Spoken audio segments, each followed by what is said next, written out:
tua itu berat atau tidak, menyiksa atau tidak, menyusahkan atau tidak, kuncinya ada pada karakternya setiap orang. Jadi justru pertama-tama tidak di faktanya. Maka kalau kalian bilang, alah Pak, pakai teori apapun kalau tidak punya duit ya tidak ada artinya.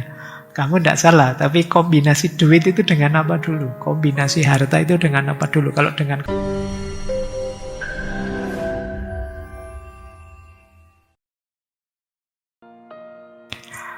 Oke, kita malam hari ini ngaji ya, cuma bukan ngaji kitab kuning, ngaji kitabnya Cicero. Bismillah, kita awali. Ini ada kalimat menarik dari Cicero. Kalimat ini terkenal sekali. Dum spiro, spero. Ini bahasa Latin ya, bukan bahasa Jawa. Bahasa Jawa di dum separuh-separuh gitu ya. Ya, dum spiro, spero. Jadi selama masih bernafas, aku akan tetap berharap. Selama aku bernafas, aku berharap. Ini kalimat ini maknanya dalam ya. Jangan sampai putus asa. Jangan sampai hilang harapan. Selama kita masih bernafas, harapan akan selalu ada. Segala sesuatu masih mungkin terjadi. Maka jangan merasa drop, jangan merasa down, apapun situasinya. Mungkin segalanya memburuk sampai membuat kita susah bernafas. Tapi selama kita masih bernafas, harapan itu masih ada. Mungkin hari ini keluhan kita banyak sekali, problem kita banyak sekali. Mulai problem One Piece lah, problem ijazah, pajak lah, kita rasanya urip kok abot men ya. Apapun beratnya beban hidup ini, selama masih bernafas, harapan itu masih ada. Maka dum spiro spero. Ini kalau meminjam bahasa agama, selama kita masih bernafas, jangan putus asa. Mungkin kalau dikalkulasi rasional, daya kita, kemampuan kita terbatas untuk mengatasi semua masalah kita, tapi kita punya Tuhan, kita punya Allah. Kalau Allah menghendaki, apa sih yang tidak mungkin? Jadi ini pesan ya untuk kita semua. Ya bolehlah nanti dibikin stiker apa-apa kamu tempel di kamarmu ya. Kalau habis dimarahi dosenmu apa dicoret-coret skripsimu itu, jangan putus asa. Selama masih bernafas, masih ada harapan. Tidak ada yang boleh membuat kita putus asa.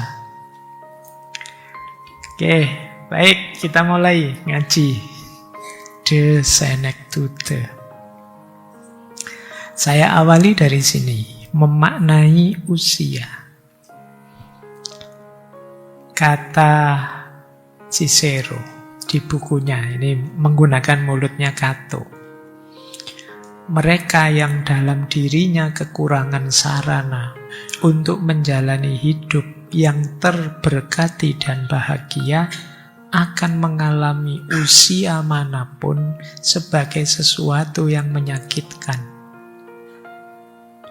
Tapi bagi mereka yang mencari hal-hal baik dalam dirinya, apapun yang diberikan oleh alam kepadanya tidak akan merasa susah.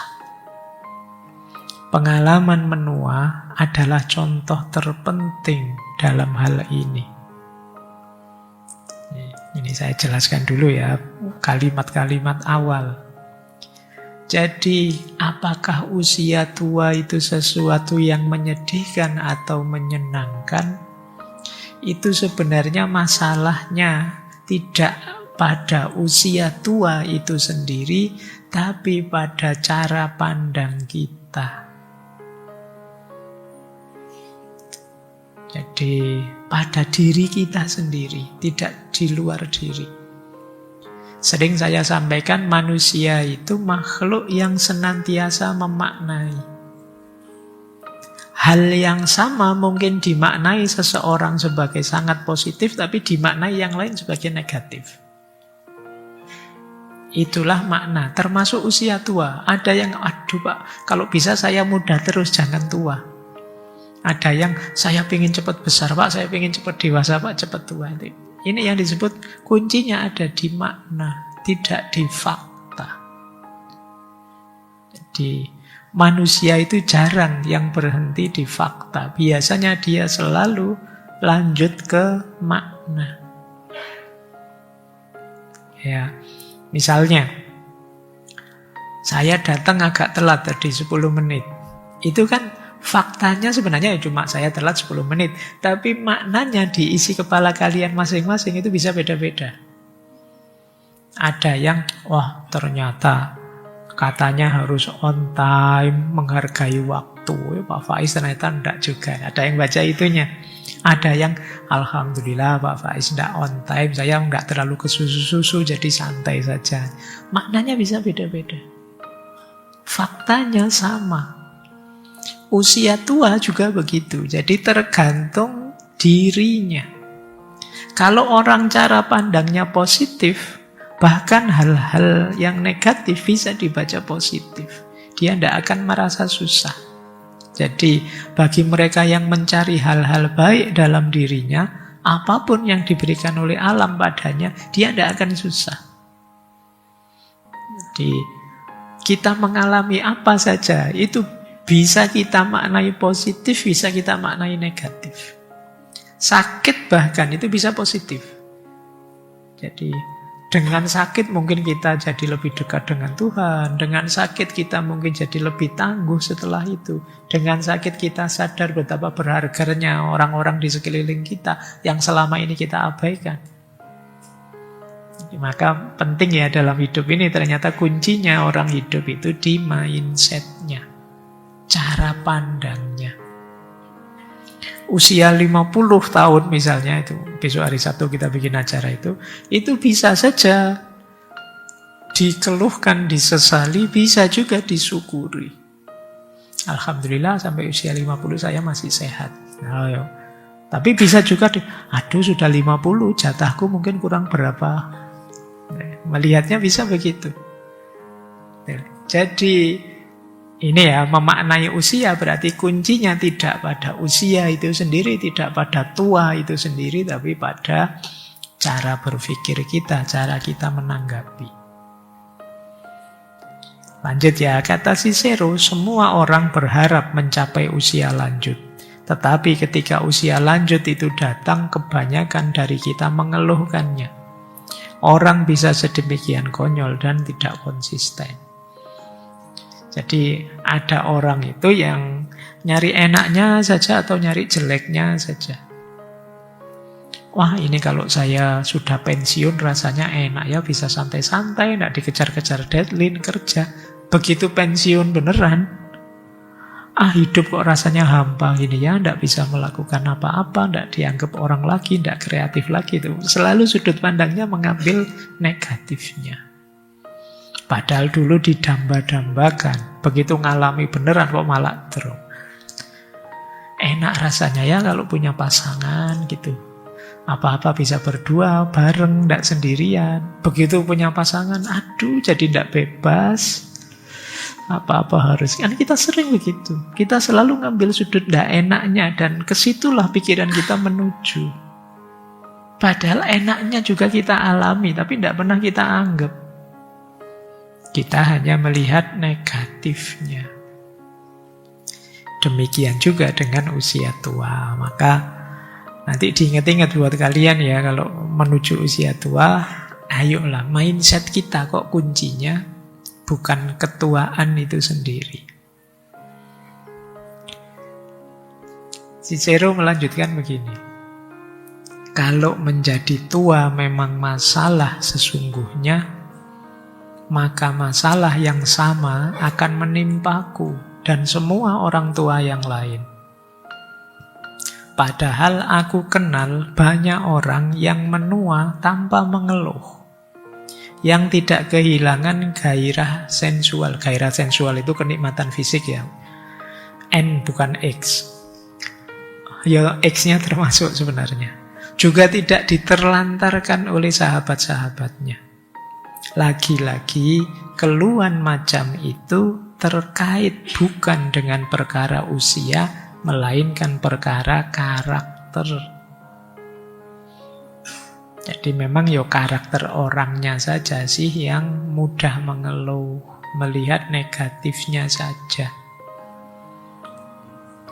Lagi-lagi keluhan-keluhan semacam itu ya terkait bukan perkara usia, melainkan perkara karakter.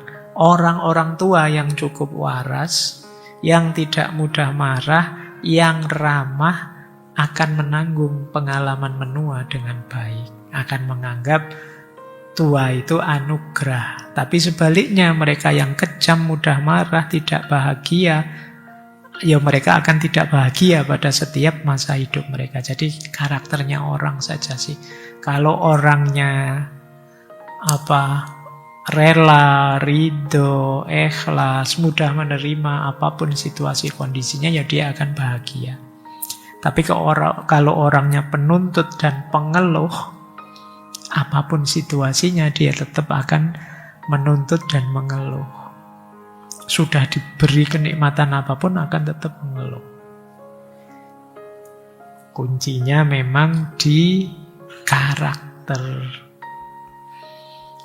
Ada kalimat ini yang agak keras. Usia lanjut memang tidak akan terasa ringan kalau orang yang bersangkutan miskin. Loh, ini kan jujur. Bahkan orang bijak sekalipun, meskipun sebijaksana apapun, kalau miskin ya abot. Ya. Jadi kata Cicero begitu.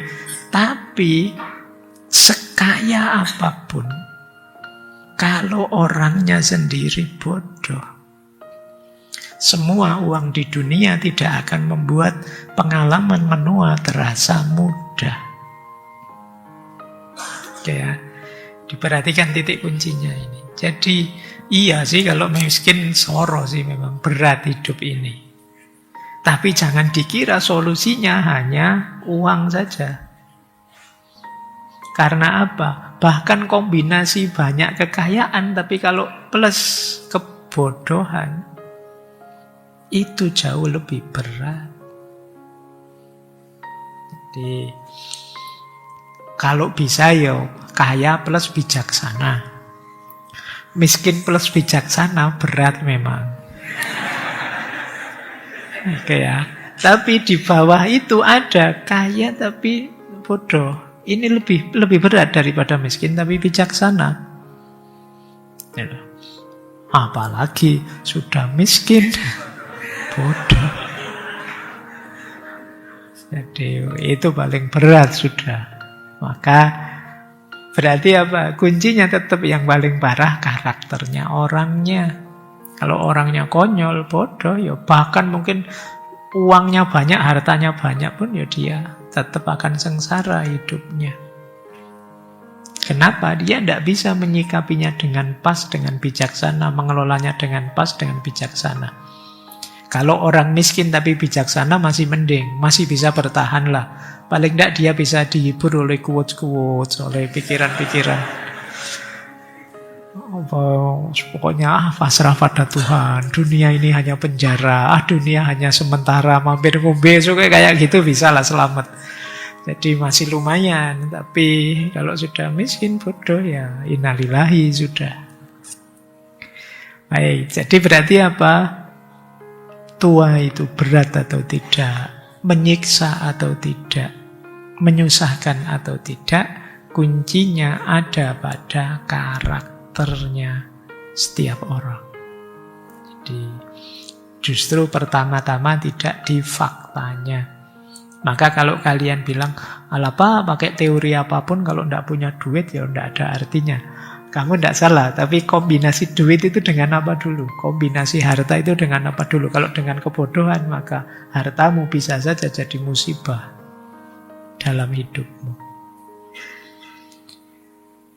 Yuk, kita lanjutkan. Ini sebenarnya bagian-bagian awal sebelum ngomong pokoknya isu tentang usia tua. Ini alasan pokoknya. Nah ini nanti buku itu sampai belakang nanti menjawab 4 isu ini. Jadi kata Cato, ini Cicero sebenarnya, saat aku berpikir tentang usia lanjut, kudapati 4 alasan mengapa orang menganggapnya sesuatu yang begitu menyedihkan. Ketika dia mencermati, mengamati kenapa sih usia tua itu dianggap sesuatu yang menyedihkan oleh banyak orang. Yang pertama, karena usia lanjut menjauhkan kita dari hidup aktif. Tenaganya sudah mulai terbatas. Tidak bisa ini, tidak bisa itu. Sudah disuruh pensiun oleh masyarakatnya, disuruh minggir. Kita tidak bisa aktif lagi. Dan ini kan menyedihkan. Yang semula bisa banyak berproduksi, berkontribusi, menyumbangkan ini, menyumbangkan itu untuk hidup, kemudian tidak bisa lagi. Itu mengerikan. Yang kedua, usia tua dicirikan tubuh yang mulai melemah.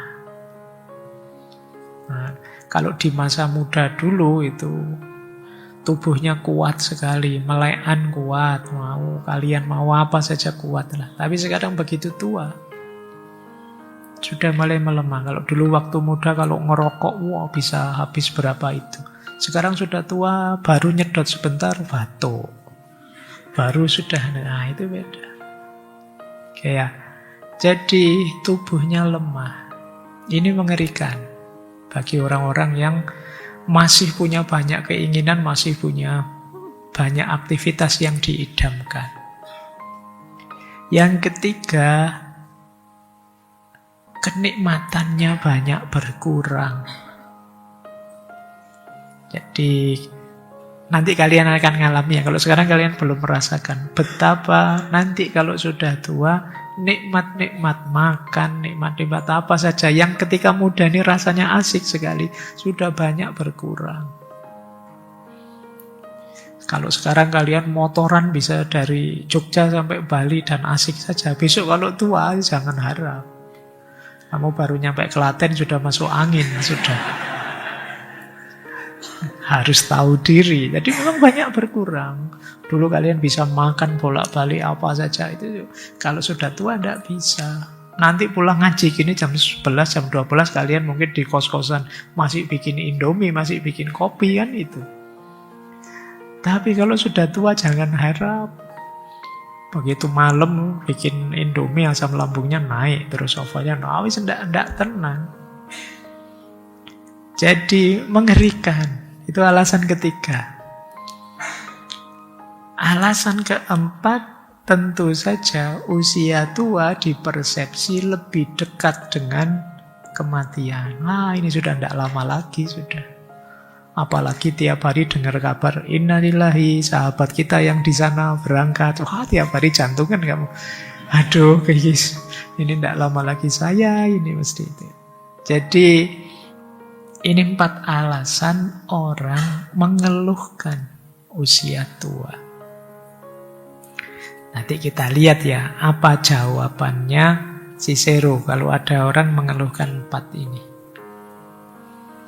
Jadi sampai akhir buku itu beliau yang bahas sebenarnya 4 isu ini. Mengapa orang kok menganggap usia tua itu menyedihkan? Nah mulai ya, bismillah. Nah ini mulai filsafatan agak dalam. Sekarang kita lihat. Tadi ada isu keaktifan. Kata Cicero, orang yang mengatakan bahwa tidak ada kegiatan bermanfaat untuk usia lanjut, dia tidak paham sungguh apa yang mereka katakan. Orang-orang itu ibarat mereka yang berkata bahwa seorang jurumudi tidak mengerjakan sesuatu yang bermanfaat dalam pelayaran kapal karena orang lain memanjat tiang kapal, berlarian di geladak, dan menggarap pompa-pompa, sementara dia duduk tenang di buritan, memegang kemudi. Mungkin dia memang tidak mengerjakan hal-hal seperti yang dikerjakan oleh para awak yang lebih muda. Tetapi yang dikerjakannya jauh lebih penting dan berharga. Perbuatan-perbuatan besar dilakukan bukan dengan kekuatan atau kecepatan atau kegesitan tubuh, melainkan dengan kebijaksanaan, karakter, serta daya pertimbangan yang arif. Sifat-sifat ini tidak surut pada usia lanjut, melainkan justru tumbuh subur seiring berjalannya waktu. Nah, tadi kan orang bilang, Pak, takut Pak saya tua. Kalau tua nanti saya tidak bisa ngapa-ngapain, tidak bisa beraktivitas lagi. Diingatkan oleh Cicero, cara mikirnya salah. Orang tua tetap bisa beraktivitas, tapi tentu saja aktivitas sesuai usianya. Tuh. Yo kalian juga yang misalnya usia mahasiswa, kan kalian tidak beraktivitas seperti anak-anak. Tapi kan tidak masalah. Kok kenapa orang tua beraktivitas sesuai usianya dipermasalahkan? Jadi orang tua pun ya masih bisa beraktivitas. Bahkan, kata Cicero, aktivitas-aktivitas yang dilakukan orang tua itu biasanya karena nanti fisiknya agak menurun, justru aktivitas-aktivitas yang kelas tinggi, yang berhubungan dengan kebijaksanaan, kearifan, pertimbangan rasional. Jadi justru lebih berharga. Nah, itu di situ Cicero menggambarkan kayak orang kapal ya. Di kapal itu kan ada juru kemudinya. Terus ada banyak anak buah kapal. Anak buah kapal ini macam-macam kerjaannya dan memang kelihatan dia naik turun lari, buka layar, nutup layar, kemudian wah itu kelihatan sibuk sekali, mereka aktif sekali. Sementara mungkin yang tua-tua tidak bisa seperti itu, ya biasanya diem megang kemudi saja. Padahal rasanya megang kemudi ini pekerjaan yang tidak kelihatan. Karena tidak kelihatan loncat-loncatnya, tidak kelihatan jungkir baliknya. Tapi justru kuncinya di situ. Dialah yang mengarahkan kapal ini dikemudikan kemana. Jadi orang tua karena pengalamannya, karena wawasannya yang sudah dialami sejak muda, sekarang dia bisa nuntun, bisa menasehati, bisa mengarahkan dengan kebijaksanaannya. Justru aktivitas ini jauh lebih berharga. Jadi kalau sekedar lari-lari, loncat-loncat cuma butuh tenaga. Tapi mengarahkannya itu jauh lebih penting. Maka kata Cicero, kalau ada yang bilang bahwa menjadi tua itu mengerikan karena kita tidak bisa beraktivitas seperti saat kita muda, itu persepsi yang salah. Orang tua tetap bisa beraktivitas, hanya saja aktivitasnya beda. Beda aktivitas bukan berarti terus nilainya jatuh. Justru aktivitas versi orang tua itu aktivitas yang sangat penting untuk hidup ini. Jadi aktivitas menasehati, mengarahkan, nuntun, dengan kearifan, dengan kebijaksanaan. Jadi kuncinya di situ. Mulianya orang tua justru di situ. Baik, jadi yang pertama terjawab ya. Jadi bukan tidak beraktivitas, tetap beraktivitas. Berpikir kan juga beraktivitas. Ya meskipun ini jangan kalian pakai untuk membantah orang tuamu ya. Disuruh nyapu enggak mau, disuruh nimba enggak mau. Saya berpikir Pak ini. Berpikir kan juga beraktivitas. Kalau usiamu belum waktunya seperti orang tua, kamu perlu ngalami dulu. Karena sebelum nanti mengarahkan orang, menuntun orang, itu kan kita harus tahu dulu apa yang kita tuntunkan, apa yang kita arahkan. Saatnya di usia-usia muda seperti kalian memperkaya pengalaman. Sehingga ngerti macam-macam. Ini juga nasihat ya untuk teman-teman. Perkaya pengalamanmu. Saya tahu kalau generasi hari ini itu pengalamannya paling banyak di dunia digital. Coba bikin diversifikasi pengalaman. Keluar dari kotak nyamanmu, cobalah ini, cobalah itu, alami ini, alami itu. Mungkin ada yang sukses, ada yang gagal, tidak masalah. Di situ kalian jadi mateng. Wong sekarang kadang-kadang sudah level mahasiswa saja komunikasinya masih belum bagus. Itu kemungkinan jarang gaul. Jadi temannya guyon dia ngamuk. Temannya ngomong serius dia malah cengengesan. Itu tidak nyambung. Dia tidak ngerti makolnya orang ngomong, tidak ngerti cara komunikasi yang baik. Dosennya marah, dia cengengesan. Ini tambah ngamuk dosennya. Nah kadang-kadang dia tidak bisa. Kenapa begitu? Kalian jarang di lapangan. Jadi kan kalian kerjaannya kan banyak online, digital, main game gitu kan. Apalagi gamenya game yang model-model tawuran itu, ketemu orang pinggir jalan dipukuli, tambah banyak yang dipukuli, tambah double kill, triple kill, apa nah itu.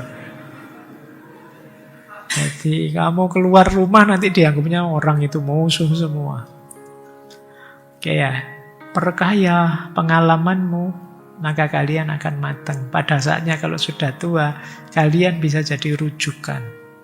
Kalau kalian menasehati anakmu, menasehati cucumu, besok anakmu atau cucumu percaya. Nah, kalau naik motor jangan kebut-kebutan ya. Emangnya Simba pernah naik motor? Enggak pernah sih. Oh, Simba enggak ngerti asiknya. Nah, kamu bisa dibantah sama cucumu. Tapi kalau jawab, pernah Simba naik motor, jatuh juga sering, makanya tak nasihati biar kamu enggak kebut-kebutan misalnya. Nah itu lebih bisa masuk nasihatnya. Karena pengalamanmu sendiri luas. Karena memang ada beda, ada jarak antara ilmu yang hanya dibaca dari buku dengan ilmu yang dialami langsung. Jadi ada beda. Kalau dari buku ya kalian sekedar menghafalkan kalimatnya. Tapi untuk hidup nyata, mungkin ilmu yang dialami langsung itu lebih nyata, lebih dalam. Jadi untuk menjelaskan indahnya hidup berumah tangga, misalnya tidak bisa kalian hanya baca buku. Ya coba kalian rasakan sendiri berumah tangga. Atau bukan indahnya, tapi susahnya misalnya. Ayo kalian coba. Karena kalau hanya dijelaskan saja, tidak akan bisa kena poinnya. Kalian nasihati temenmu, jangan pacaran mas, pacaran itu ganggu kuliah misalnya. Emangnya kamu pernah pacaran? Tidak pernah sih. Loh, tidak pernah kok bilang ganggu.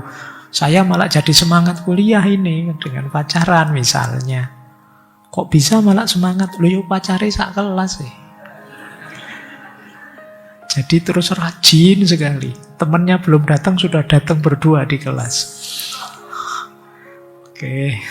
Oh ya, pengalaman ya. Baik, jadi tua bukan alasan untuk tidak aktif. Tetap aktif. Nah, sekarang kelemahan. Tadi kan bahas orang tua itu tambah lama tambah lemah.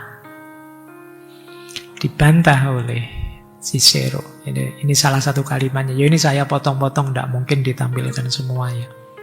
Kata Cicero begini, masa muda yang serba berlebihan lebih sering menjadi penyebab merosotnya kekuatan tubuh ketimbang usia lanjut. Masa muda yang nakal dan serba menghambur-hamburkan menyebabkan tubuh yang lemah di usia tua. Jadi kalau kalian takut, Pak, besok saya di usia tua kalau lemah gimana? Kalau ingin tetap fit di usia tua, mengelolanya sejak masa muda, sejak sekarang. Jadi jangan salahkan masa tuamu, tapi tegurlah masa mudamu. Kenapa di masa muda kamu tidak jaga kesehatanmu? Kamu sembrono gaya hidupmu. Akhirnya di usia tua penyakitnya banyak, macam-macam, ya lemah. Jadi problemnya sebenarnya tidak terletak di usia tuanya. Problemnya justru di usia muda. Saatnya sekarang kalian mulai ngatur ya hidupmu sendiri loh. Jangan hanya nyari enak-enak sekarang, kamu besok di usia tua. Nanti jangan-jangan usia-usia awal sudah 30-an sudah mulai asam urat, darah tinggi, diabetes. Sekarang penyakit-penyakit orang kaya kamu punya. Kenapa begitu? Gaya hidupmu. Jadi orang kan takut tuanya. Sebenarnya bukan tuanya yang masalah, mudamu yang tidak terkontrol. Nah, mulai sekarang ya, ayo mulai peduli dirimu sendiri. Jadi gaya hidup tadi loh. Makanan coba diatur, istirahat tidur ayo diatur. Biar tidak menyesal besok. Nanti belum terlalu tua sudah. Sekarang kemarin banyak itu cerita-cerita generasi hari ini banyak yang masih muda sudah cuci darah.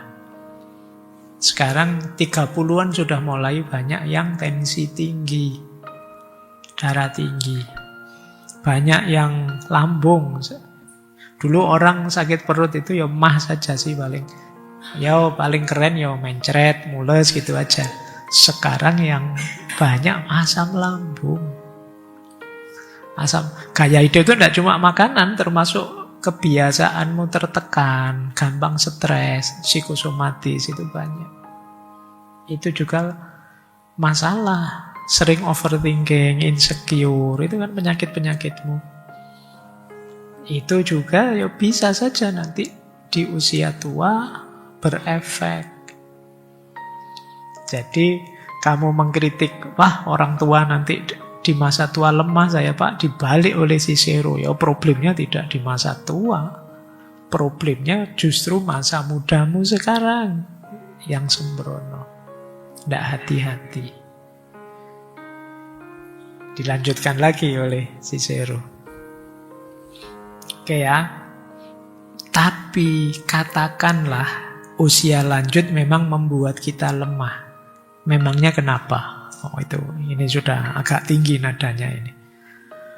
Karena beliau ini kan saya bilang tadi nulisnya memang usia 62 sudah. Tahun depannya beliau meninggal. Nah, itu mungkin anak-anak muda yang tanya itu kan ngeritik.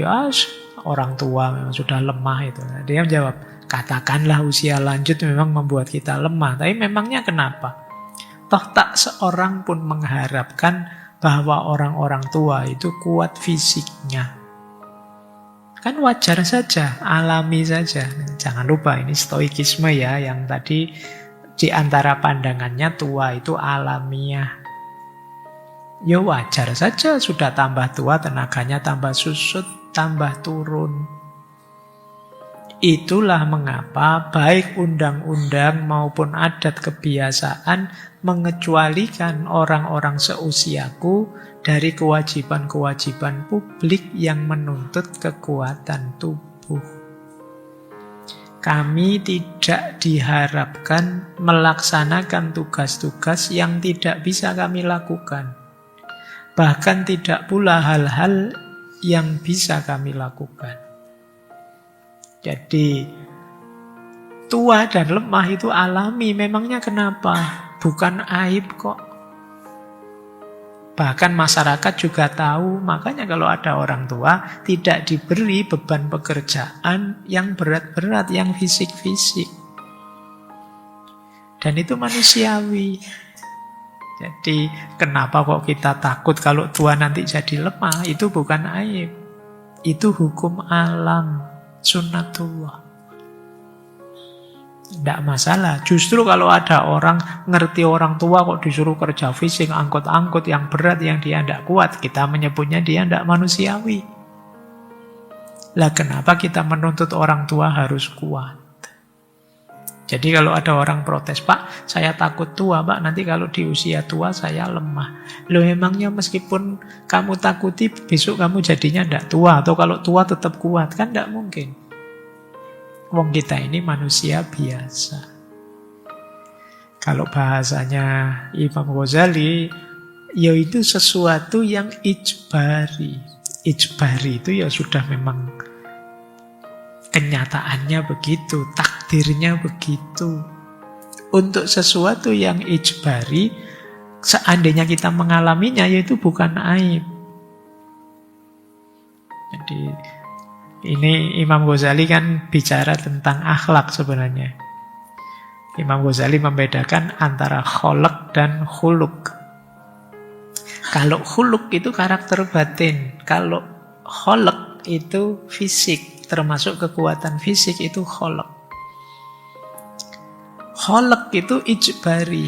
Fisik kita ini ya paket jadi kan. Kalian wajahmu seperti itu, rambutmu begitu, itu kan kamu dapat begitu saja begitu. Kamu ndak bisa nawar, kamu ndak bisa milih. Ya Allah Pak, mbok rambut saya dulu kayak siapa? Mbok saya dulu anaknya presiden Pak, bukan anaknya itu misalnya. Kamu kan ndak bisa nawar begitu. Makanya itu situasi yang ijbari. Kalau untuk sesuatu yang ijbari, ya itu ndak salah, ndak dosa, ndak aib. Jadi kalau kalian misalnya, Pak wajah saya kok ndak cakep, kok cenderung jelek ya Pak, ndak apa-apa, ndak dosa itu. Ngapain kamu mengeluh? Bukan aib juga. Wajah saya kok tidak seperti bintang film, Pak. Tidak apa-apa, ngapain kamu keluhkan? Itu sesuatu yang memang paketan sudah. Paket jadinya begitu. Jadi anggap saja itu ujian. Kalau masih berat ya, kalau berat sebagai azab ya ujian sajalah dari Allah biar kamu. Kalau diuji dengan wajah yang seperti itu gimana? Seperti saya bilang minggu lalu ya, tadi sebenarnya wajah jelek itu lebih istiqomah daripada yang cakep. Kenapa lebih istiqomah? Yo mudanya jelek, tuanya ya tetap jelek. Tapi kalau yang cakep-cakep itu mudanya cakep sih, ganteng, luar biasa cantik, nanti tuanya ndak konsisten malah jadi lebih jelek. Dan itu juga bukan sesuatu yang harus dikeluhkan. Sunnatullah, ijbari. Maka untuk sesuatu yang ijbari, ya ngapain kita takut? Ngapain kita ngeri? Biasa saja, biar saja. Tidak apa-apa. Pak, saya tambah tua, tambah lemah, ya wajar. Lebih aneh kalau, Pak, saya itu tambah tua kok tambah kuat. Ya tidak mungkin. Ada yang tidak beres kalau memang begitu. Jadi jawabannya itu ya. Jadi kalau ada orang ngomong, Pak saya takut tua Pak, nanti di usia tua saya lemah. Jawaban pertama, mungkin problemnya tidak di usia tuanya tapi usia mudamu. Usia mudamu sembrono, jadi sekarang terus jadi banyak penyakit, kamu tidak karu-karuan hidupmu sekarang. Dan yang kedua, kenapa kamu harus gelisah? Sunnatullahnya, wajarnya memang begitu. Orang itu tambah tua ya tambah lemah. Kata Cicero, aku tidak lagi mengidamkan kekuatan masa muda. Sebagaimana ketika muda aku menginginkan kekuatan seekor banteng atau gajah. Orang harus menggunakan kekuatan yang mereka punya secara pantas, berapapun usianya. Jadi maksudnya, kalau memang sunatullahnya, hukum alamnya, tenaga kita susut, lakukan aktivitas-aktivitas sesuai dengan tenaga kita. Yang pantas, yang cocok, yang sesuai. Jadi jangan dikeluhkan turunnya kekuatanmu, tapi manfaatkanlah semaksimal mungkin sisa kekuatan yang kamu miliki. Sisa tenaga yang kalian punya. Untuk melakukan kebaikan apapun, kemaslahatan apapun, kontribusi apapun, sesuai tenaga dan usia kita. Jadi orang harus menggunakan kekuatan yang mereka punya secara pantas, berapapun usianya. Jadi itu ya, jadi problemnya bukan, Pak, kok saya lemah atau saya masih kuat. Problem utamanya adalah bisa enggak kalian dengan sisa tenaga yang kalian miliki, wahai orang-orang tua, dengan sisa kekuatan yang kalian punya, tetap melakukan kebaikan, kemaslahatan, kontribusi sosial sebanyak yang kalian mampu sepantasnya. Jadi kuncinya di situ. Baik, sekarang terjawab sudah tentang ketakutan bahwa usia tua itu kita bertemu dengan kelemahan. Ada lagi yang tadi dikeluhkan, menurunnya kenikmatan hidup. Makan, minum, seks itu mungkin drastis kalau sudah tua, tidak seperti saat muda. Jawabannya Cicero apa? Kalau akal budi dan kebijaksanaan tidak cukup untuk membuat kita menolak syahwat, maka semestinya kita bersyukur bahwa usia lanjut menjauhkan keinginan untuk melakukan apa-apa yang salah. Sebab perasaan macam itu mengacaukan daya pertimbangan kita, bertentangan dengan akal budi, dan kalau aku boleh mengatakannya, membutakan mata batin dan tidak memberi ruang untuk penghayatan hidup yang baik. Ini maksudnya begini, ini konteksnya syahwat ya, termasuk kenikmatan itu kan syahwat. Kalau masih muda itu kan syahwatnya tinggi, bahkan berlebihan. Buktinya gampang lah itu, di gadgetmu masing-masing mesti isinya banyak yang konotasinya ke sana. Dan itu normal, syahwatnya anak muda kan tinggi. Nah, seperti kalian hari ini, itu kan kalian mati-matian membendung syahwatmu. Karena kalian tahu, syahwat ini sering mendorong ke arah yang negatif. Pak, saya tidak konsentrasi belajar, Pak. Pikiran saya ke situ terus. Habis nonton video ini loh, Pak, misalnya. Nah, ini syahwat. Kamu membendungnya mati-matian. Di hadis itu saya disuruh puasa, Pak. Saya sudah puasa, Pak. Tapi kok masih tinggi saja. Jadi itu syahwat. Maka kata Cicero, kalau melihat situasi seperti ini, bukankah tua itu anugerah? Kenapa? Di usia tua kita tidak harus berjuang lagi melawan syahwat. Syahwatnya sudah pelan-pelan padam. Kenapa dikeluhkan? Wong sekarang kamu berjuang kan untuk melawan syahwatmu, menurunkan syahwatmu. Jadi justru di situ ada rahasianya. Berarti apa? Saatnya kamu fokus ke arah yang lebih utama, lebih mulia. Kebijaksanaan, spiritualitas, kedekatan dengan Tuhan yang sekarang tidak terganggu lagi oleh dorongan syahwat. Kenapa tidak terganggu? Karena pelan-pelan syahwatnya mulai padam.